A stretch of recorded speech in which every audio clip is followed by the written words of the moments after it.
આજે હું અહીંયા પીટા બ્રેડ પોકેટ, ફલાફલ અને હમસ સલાડની રેસીપી શેર કરીશ, જેને બાળકોને આપણે ટિફિનમાં પણ આપી શકીએ. પીટા બ્રેડ બનાવવા માટે સૌપ્રથમ આપણે કણક બાંધી લઈશું. તેના માટે ઘઉંનો લોટ લઈ તેમાં બેકિંગ સોડા, બેકિંગ પાવડર, દળેલી ખાંડ, સ્વાદ અનુસાર મીઠું, 2 ચમચી દહીં અને તેલનો મોણ ઉમેરી જરૂર મુજબ પાણી ઉમેરી લોટ બાંધી તૈયાર કરી લઈશું.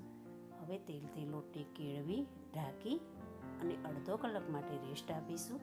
ત્યાં સુધી આપણે હમસ સલાડ બનાવીશું. તેના માટે મેં અહીંયા કાકડી, કેપ્સિકમ, ગાજર, કોબીજ બધું ઝીણું ચોપ કરી મિક્સ કરી લઈશું. સ્વાદ અનુસાર મીઠું મિલાવી લઈશું. તેમાં હમસ મિલાવી લઈશું. મેં હમસની રેસીપી પહેલાં પણ શેર કરેલી છે, તો તમે મારી યુટ્યુબ પર જઈ હમસની રેસીપી જોઈ શકો છો. બધું બરોબર મિલાવી હમસ સલાડ તૈયાર કરી લઈશું.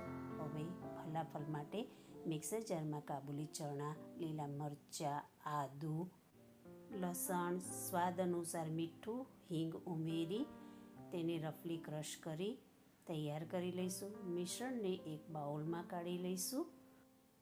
તેમાં થોડો અજમો હાથેથી મસળી મિલાવી લઈશું. લીલા ધાણા મિલાવી મિશ્રણ તૈયાર કરી લઈશું. મિશ્રણને થોડી વાર ઢાંકીને રહેવા દઈશું. ત્યાં સુધી આપણે પીટા બ્રેડ બનાવી લઈશું.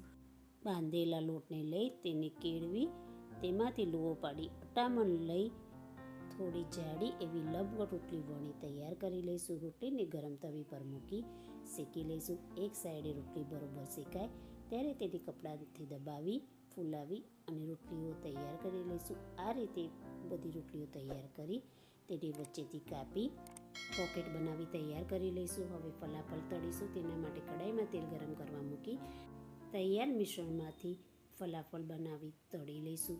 ફલાફલ ગોલ્ડન કલરના થાય ત્યાં સુધી તેને તળી તેલમાંથી બહાર કાઢી લઈશું. આ રીતે બધા ફલાફલ તળી તૈયાર કરી લઈશું. હવે આપણે પોકેટને એસેમ્બલ કરીશું. તેના માટે પીટા બ્રેડ લઈ વચ્ચે તૈયાર કરેલું હમસ લગાવી લઈશું. તેની ઉપર તૈયાર કરેલા ફલાફલ અને ઉપરથી થોડું હમસ મૂકી ફલાફલ પોકેટ તૈયાર કરીશું.